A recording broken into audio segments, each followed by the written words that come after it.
thank you so much, everybody. It's great to be here. I'm very honoured to be continuing this series, following on from the wonderful Christine. Thinking about this and God at work, I wondered, actually, for me, what does hamper us at work? And using Pete's definition of work, which is an action or activity to achieve a goal. So when I talk about work, I'm basically talking about anything you do that's not leisure, if that's paid work or volunteering or caring. I know something that I continually struggle with, and I don't think I'm alone, and it stops me from flourishing, is self-doubt. And I thought I could speak about that, because doubting your abilities, feeling like a fraud at work, thinking you're not good enough, I know for me it holds me back, and it's been something that I have fought and won, and then fought again and won many times. So I wanted to talk about the imposter syndrome, because a definition that I love from Irenaeus, who's I say he's an old bloke, but actually he's a dead bloke. But Irenaeus, he was a bishop back in 130 AD. He said, "The glory of God is a human fully alive." And that is actually St. Mary Redcliffe's little thingy. So if we look at what is the imposter syndrome. So that is the definition from Wikipedia, so it must be right. You might have imposter syndrome if you find yourself consistently experience self-doubt, even in areas where you typically excel. Imposter syndrome may feel like restlessness and nervousness, and it may manifest as negative self-talk. Symptoms of anxiety and depression often accompany imposter syndrome. It's not very nice, is it? So, again, research from Wikipedia, so again, it must be right, says that 70% of people say that they have experienced these symptoms in their work life. And when I did a very serious research project and asked my home group, once we actually understood what the question was, we realised 100% of us said that we had experienced self-doubt, feeling that we weren't worth what we were doing, we couldn't do what we were doing, we were out of our comfort zone. And I was very fortunate last night to go and see Cher the musical. If I could, anyway, I won't go down that. And Cher the musical, which again must be exactly true, said that Cher, even after she'd won an Oscar, really doubted herself. Get a grip. And then, also on the list of people who've said they've felt the imposter syndrome, you won't believe this, Tom Hanks. Exactly. So, basically, it is when we have got a distorted view of ourselves, and I don't mean in the positive. So if you think you're absolutely brilliant, that you can do things better than anybody else, do not listen to this talk. Google a talk on humility, because I'm not talking to you.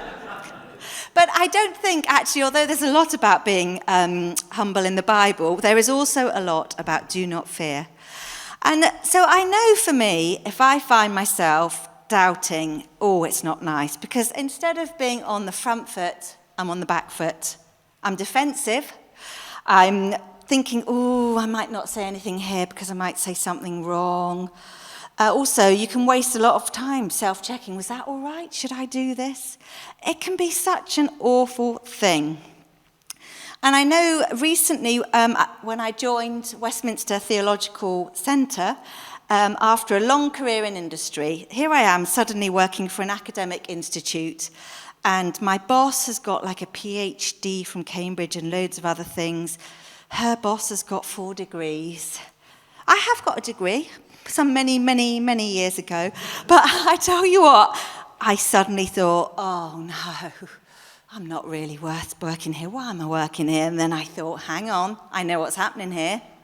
I am being put on the back foot, and I suddenly realised I can't do God's work if I'm feeling like this. So I battered it off, my lack of degrees. And interestingly, the following week, another colleague joined, and he said to me, do you know what? I've got massive imposter syndrome. So I had a firm word with him because I thought, I know what's happening with you as well. So anyway, let's see what the Bible has to say, not necessarily about imposter syndrome, but I find this story a great analogy. So here we go. Right, so this is Jesus walking on water. So it's taken from Matthew 15, 25 to 32. Shortly before dawn, Jesus went out to them walking on the lake. When the disciples saw him walking on the lake, they were terrified. "It's a ghost," they said, and cried out in fear. But Jesus immediately said to them, "Take courage, it is I, don't be afraid." "Lord, if it is you," Peter replied, "tell me to come to you on the water." "Come," he said. Then Peter got down out of the boat, walked on the water, and came toward Jesus. But when he saw the wind, he was afraid, and beginning to sink, cried out, "Lord, save me." Immediately Jesus reached out his hand and caught him. "You of little faith," he said, "why did you doubt?"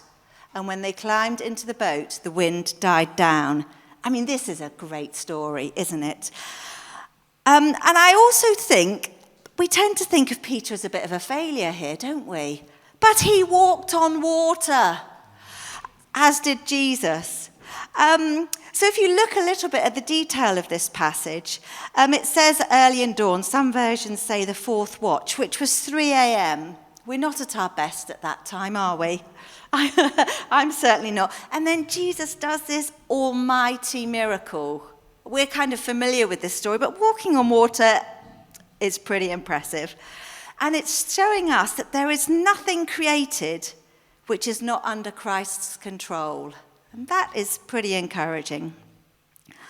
But not only that, but Peter, a human, was able to do the same. And actually, he was able to do something that he thought was impossible and we think's impossible, and he actually did it. But then fear did come, and it took away his memory. It took away his confidence. He forgot in that moment, due to fear, of all the things that he had seen go before him. And next, what happened was that Jesus did not let Peter sink. Now, I was thinking about this, because he could have actually let him go right down. But presumably, I don't know about you imagining him, I'm thinking he just got his feet a bit wet. Because Jesus reached out his hand. He didn't say Jesus scooped down, dived in, and pulled him back up. So Peter did not sink. And so Peter was not a failure because he walked on water. And I do wonder, what were the others in the boat thinking at that time? Why did they not get out and have a go as well? Because to be honest, if you look back at that and thought I could have had a chance at walking on water, I would be kicking myself for not doing it. And I do wonder if maybe they had a bit of imposter syndrome. It's a thought. Oh, I've totally lost. Oh, I know, I've got a double bit. I've got in a mess here. Don't panic, everybody. 3, 4, great. So, what is it that might be preventing us from flourishing at work? What might be stopping us from walking on water? So, I think you'll probably all recognise some of these. Fear.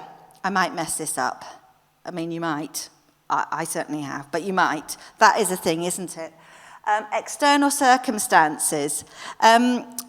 I like the fact that we do sometimes think, well, I could have done that, and maybe if it wasn't 3 o'clock, I would have got out of the boat, but I was really quite tired. And maybe if it had been a bit lighter, I would have done that. Or when I've been here a bit longer at this work, or when I know these people a bit more, or da-di-da-di-da. It's making excuses, I think, that one, but there you go. But we all do it. Comparison. So I think Tim Dobson mentioned this morning, and this is a baddie, isn't it? Thinking, well, everybody else would be all right doing this. Sally's all right. She's super confident. She won't ever get scared at work. But that's not right. As Tim Dobson said, you have your gifts, and your gifts don't change other people's gifts. Comparing yourself with other people is not helpful. And then past hurts. Maybe you've had bad experiences, or you feel you've been labelled and you're still carrying that. And that is hard. I totally accept that. But also, you might just have a lack of faith. And I thought it was interesting that Peter had faith, didn't he?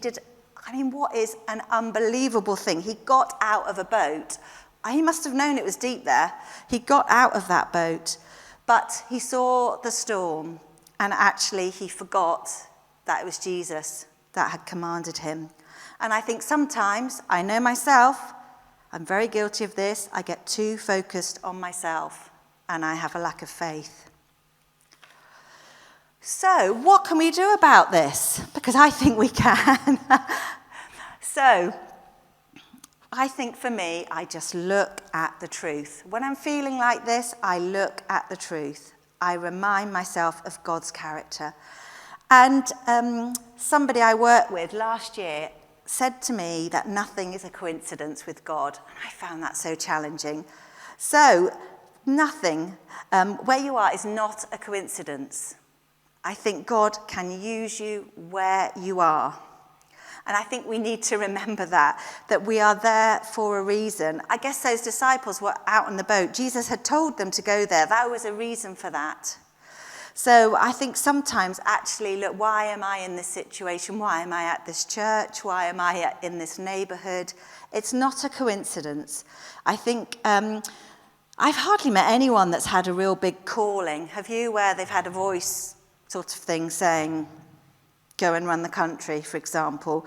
I don't think that actually happens to most of us. I think most of us end up in different places, and I think we need to know that it's not a coincidence. So we need to kind of take that seriously, I think. We're there for a reason. And we know that God wants to use us, and we should seek him in the situation, even if it's stormy. Second, we are loved and accepted. And the songs, we're a child of God, we are loved and accepted. I think when we're doubting ourselves, it is helpful to think about how God sees us and not necessarily how our critics see us. Because often it's more, that runs bigger in your mind, doesn't it? If somebody criticizes you, that runs bigger in your mind than what the almighty creator of the universe thinks about you. And that's not right, is it? And sometimes, our own distorted view of ourselves prevents us from accepting what God thinks about us. So I know I've had periods at work where I felt right down in the doldrums, or whatever the D word is there. And I remember just asking my home group, saying, I feel really discouraged at work. I don't know what I'm doing.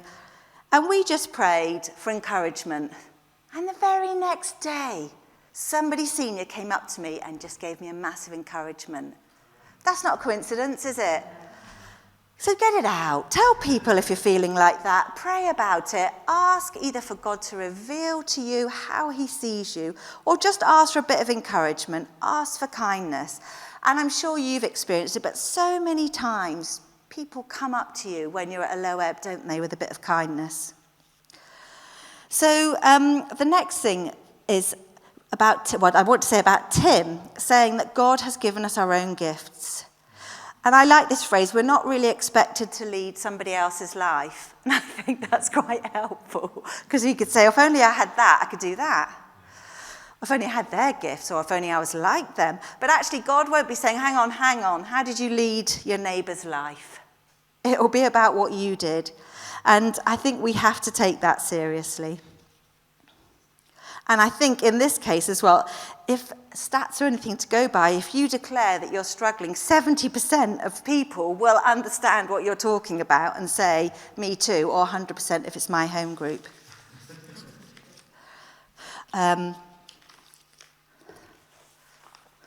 It's totally seamless, that. Right, I love the fact that Jesus did not let Peter sink. And I'm thinking he could have, couldn't he? That would have been quite impactful. He was beginning to sink. But I do think, and I tell myself this, this has been very good for me, this talk. We have to trust God. We really do. And sometimes I think we just trust with the small things, and then we accumulate the small things, and then we can move to the big things. I know in my work life, in my home life, particularly in my work life, I've prayed about things that I've almost thought, I don't know how God is going to sort this out. I've got so much to do this week that is so difficult. And I've prayed about it, and I've trusted God, and I've done it. I was really encouraged to hear those stories from Prayer Week as well. So I think, we should encourage each other about what God has done, and that God will not let us sink. Build up a list of encouragements, and I think that's just something that can help us to keep our eye on Jesus and not ourselves. So just to finish, I'd read about 15 years ago, I read this book. If you want to walk on water, you've got to get out of the boat. Has anyone else read that book? It's a goodie and an oldie. But it's a nice, easy read, actually. If you wanted to borrow that, you're welcome to it. And I think that is so helpful. If you actually want to serve God, you've got to get out of the boat.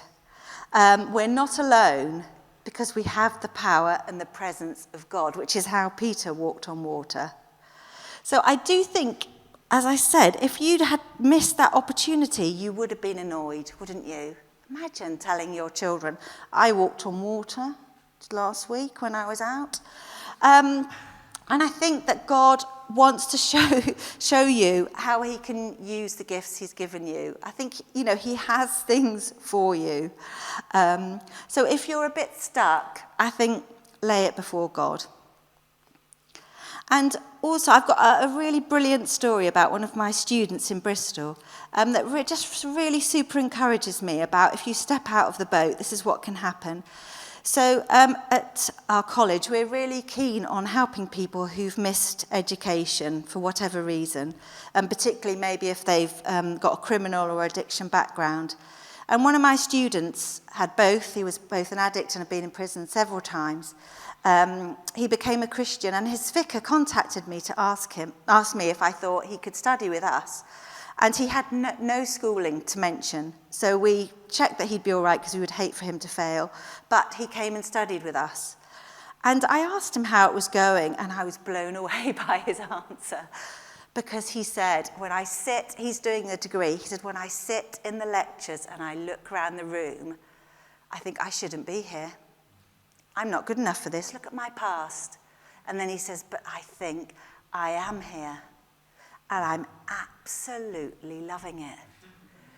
And he is then going and telling everybody about how he's getting on. And I just think, man, that was a big boat he had to get out of, wasn't it, to study. And turns out he is super brainy. He is a natural theologian. Isn't that glorious? God had given him that gift and that opportunity. So just a little story to encourage myself and all of us to get out of the boat. So I'd just like to finish with a quote from Hebrews 10:24. Let us consider how we may spur one another on toward love and good works. Amen.